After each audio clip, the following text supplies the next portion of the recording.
हमको रोटी चाहिए और काम करते हैं तो दाम चाहिए। हम चाहते हैं कि मजदूरों को 100 दिन के अलावा 200 दिन काम मिले और मजदूरों को भुगतान मिले।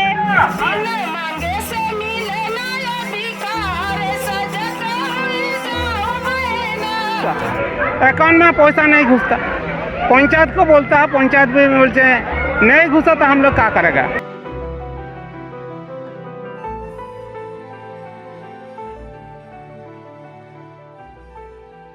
नमस्कार, मेरा नाम है ज्योत्सना।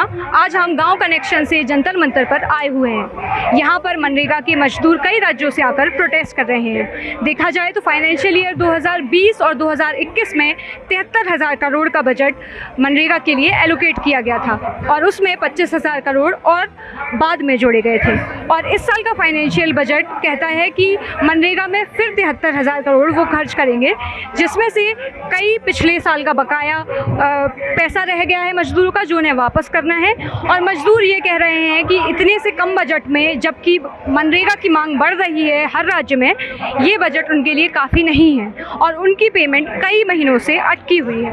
हम इसीलिए आए हैं यहाँ पर कि हम मजदूर हैं, मजदूरी करते हैं और मजदूरी को रोटी नहीं मिलता है गांव में, नहीं रोटी मिलता है गांव में, नहीं घर रहने का घर है, नहीं पहनने का कपड़ा है, नहीं रहने को इंदिरा आवास है। हमको यही चाहिए, हमको रोटी चाहिए और काम करते हैं तो दाम चाहिए।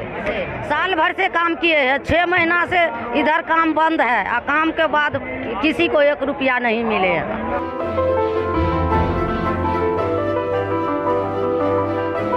गाँव में बहुत सारे प्रॉब्लम आ रही है। मजदूर काम कर रहे हैं लेकिन उन्हें भुगतान नहीं मिल रही है, क्योंकि गरीब तबके के लोग हैं, मजदूरी से ही गुजर बसर होते हैं, उनमें बहुत दिक्कतें आती हैं। और जो मनरेगा योजना है उसको पदाधिकारी के माध्यम से गलत उपयोग किया जाता है, ठेकेदारी चलाया जाता है। जो जन्म मजदूर है उनको काम नहीं दिया जाता है।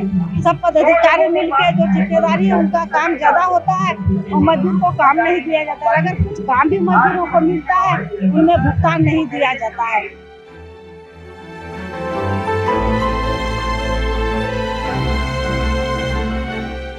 जिंदाबाद। मैं मीरा हूँ, जन आंदोलनों के राष्ट्रीय समन्वय और नरेगा संघर्ष मोर्चा की ओर से।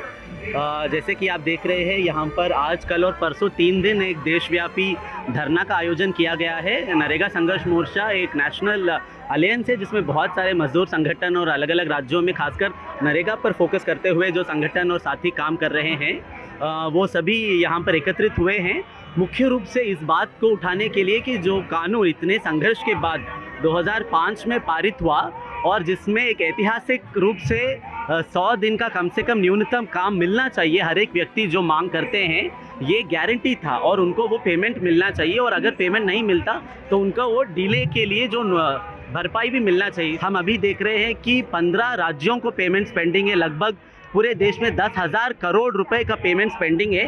ये कोई छोटी बात नहीं है। जो नरेगा मजदूर 100 दिन का मजदूरी भी अगर उनको नहीं मिलता है, इनफैक्ट 100 दिन भी बहुत कम है। जिन परिस्थितियों में आज हम हैं, 2 साल कोविड के बाद परिस्थितियां बहुत गंभीर है, तो 100 से लेकर 200 दिन का मजदूरी बढ़ना चाहिए। ये डिमांड कब से लोग कर रहे हैं। और 7th पे कमीशन के अनुसार कम से कम 18,000 रुपये महीने का, मतलब एक दिन का मिनिमम 600, बट एज पर जो करंट प्राइजेस है, महंगाई जिस प्रकार से बढ़ रही है, कम से कम 800 रुपये प्रतिदिन का मजदूरी का वेतन होना चाहिए। ये एक लॉजिकल डिमांड है। इसलिए इन सब मांगों को उठाने के लिए खासकर कम से कम 800 रुपये का पेमेंट होना चाहिए, वेज रेट। दूसरा, मिनिमम 200 दिन का साल भर में मजदूरी होना चाहिए। तीसरा, पूरा जो डिजिटलाइजेशन हो रहा है उसके कारण अभी उन्होंने जो नेशनल मोबाइल मॉनिटरिंग ऐप की तरफ से जो एक प्रक्रिया शुरू किया है, उसके कारण बहुत सारे मजदूर तकलीफ झेल रहे हैं। वो लगातार ऐसे ग्राउंड रिपोर्ट्स आ रहे हैं। तो तकनीकी कारण और centralisation is not the response. Workers तो काम करना चाह रहे हैं बट मिनिमम वेज भी नहीं मिल रहा है। उसके कारण बहुत लोग पलायन कर रहे हैं अलग अलग राज्यों में। और हमने देखा कि लॉकडाउन के दौरान भी पलायन का क्या हकीकत इस देश में देखा है। तो सिर्फ ई श्रम जैसे एक जिसका भी कोई कानूनी बैकअप नहीं है, ऐसा नोटिफिकेशन लाने से कोई हल नहीं होगा। NREGA को स्टैट्यूटरी बैकअप है तो NREGA को स्ट्रेंथन करना चाहिए। इनफैक्ट हम तो मांग कर रहे हैं कि ग्रामीण इलाकों की तरह शहरी इलाकों में भी अर्बन एम्प्लॉयमेंट गारंटी होना चाहिए। बट ऑफकोर्स इस धरने का focus primarily rural employment guarantee जो एग्जिस्टिंग कानून है उसको ठोस तरीके से अमल करने के लिए ये धरना बुलाई जा रही है। दैनिक आय में बढ़ोतरी, समय पर वेतन और वर्किंग डेज को 100 से 200 करने की मांग लिए मजदूर यहाँ आज धरने पर बैठे हुए हैं। अगले 2 दिन तक इनका धरना यहाँ जारी रहेगा। कैमरा पर स्नेहा के साथ मैं ज्योत्सना, गांव कनेक्शन के लिए। धन्यवाद।